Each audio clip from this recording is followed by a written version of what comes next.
Legend lives on from the Chippewa on down of the big lake they call Gitchagumi.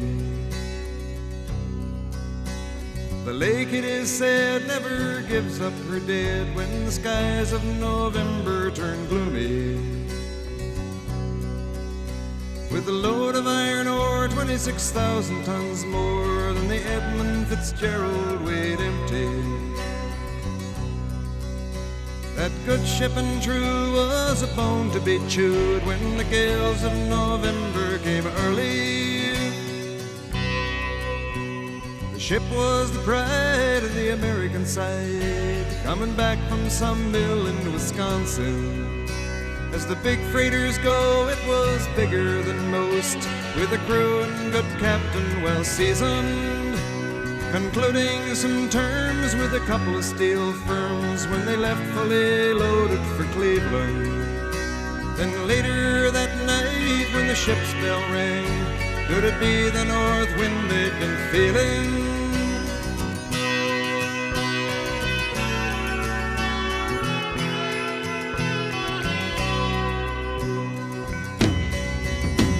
The wind in the wires made a tattletale sound, and the wave broke over the railing. And every man knew, as the captain did too, 'twas the witch of November come stealing. The dawn came late and the breakfast had to wait when the gales of November came slashing. When afternoon came, it was freezing rain in the face of a hurricane west wind.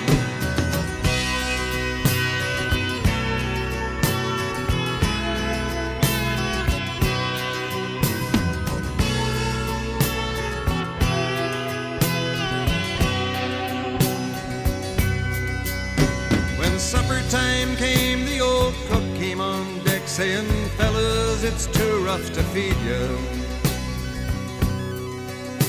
At 7 p.m. a main hatchway caved in. He said, "Fellas, it's been good to know ya."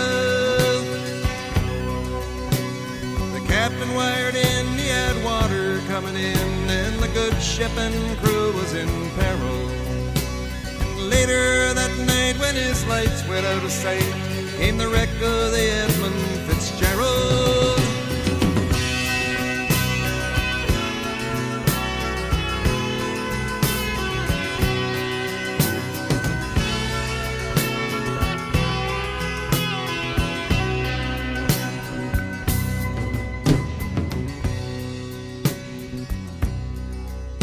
Does anyone know where the love of God goes when the waves turn the minutes to hours?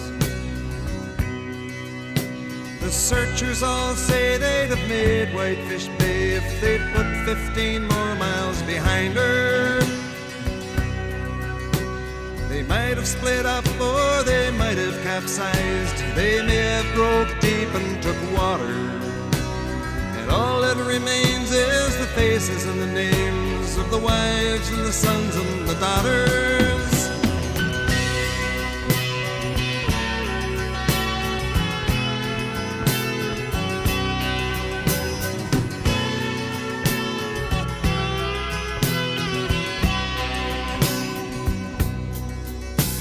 Lake Huron rolls Superior sings in the rooms of her ice-water mansion.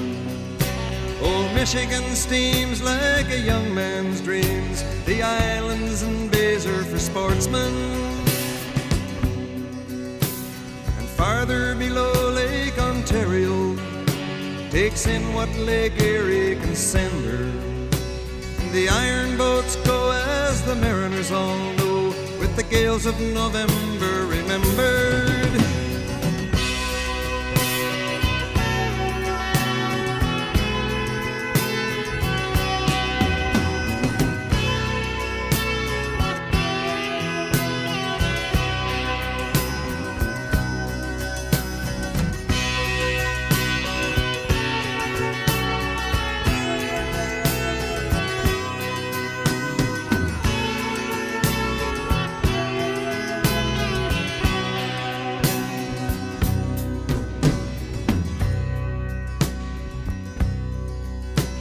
In a musty old hall in Detroit, they prayed in the Maritime Sailors' Cathedral.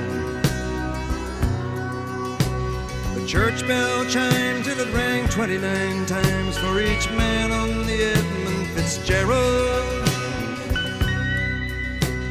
The legend lives on from the Chippewa on down of the big lake they call Gitchagumi. Superior, they said, never gives up her dead when the gales of November come early